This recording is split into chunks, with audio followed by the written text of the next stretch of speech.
Ngayon, ganito naman mag-bind ng Binance from Apollo. So, buksan nyo yung Apollo nyo. Tapos, click nyo tong API. Tapos, itong Binance, bind. Then, ang kailangan nyo, tatandaan, ang kailangan nyo API key at saka secret key. Yan, dalawa na yan. Yan yung kailangan. Tapos, dito sa, ayan, at saka tong trusted, ano siya, on IP. So, ang ginagawa ko, i-click mo na to kasi kailangan mo siya dyan. Ngayon, punta na tayo ng Binance. Papunta mo sa Binance, dito nyo yan makikita. Yung API. So, yan sa account nyo to. Click nyo tong tatlong line yung pa main menu sa kaliwa. Top left. Ayan. Tapos, click mo tong more services. Punta ka sa bandang dulo. Ayan. Makikita mo dito sa others, API management. Click mo yan. Tapos, i-click mo to. Ito yung dati kong gamit, Profit Trailer. Okay? So, yan yung gamit ko sa trading dati. Ako nag-setup niyan before. So, ngayon, create API tayo. Tapos, okay na to. System generated. Next mo lang. Apollo. Next. Okay. So, kailangan mo ng biometric or ng authentication. Ito, this time is authentication. So, kailangan na authentication. Binance. Sana yung authentication natin.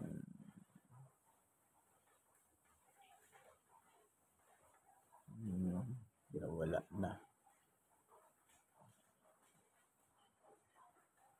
Binance. Saan ka na napunta? Ayun.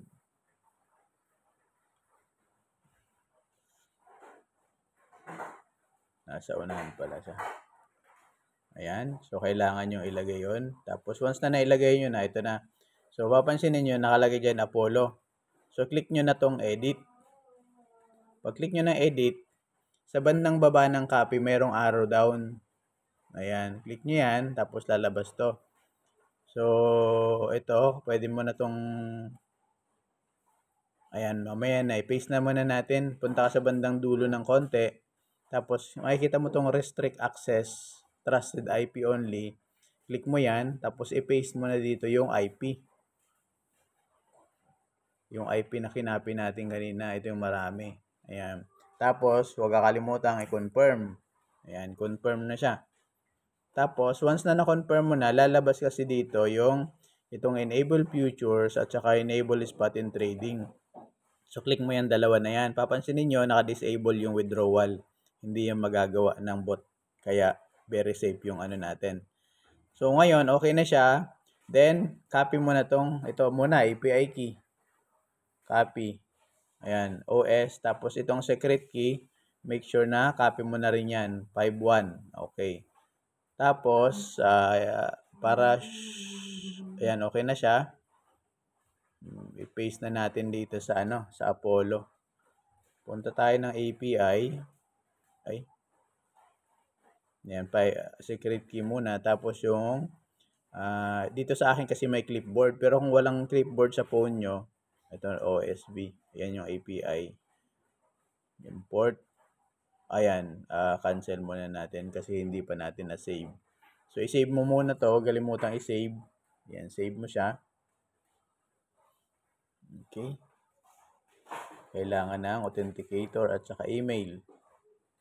Ganun talaga. Okay. Punta muna tayo ng authenticator. Ayan. Long press mo lang yung API, yung ngayon sa authenticator.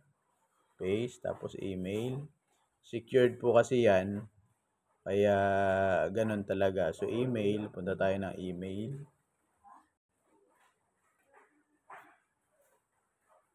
Sana dumating kasi puno na itong email ko eh.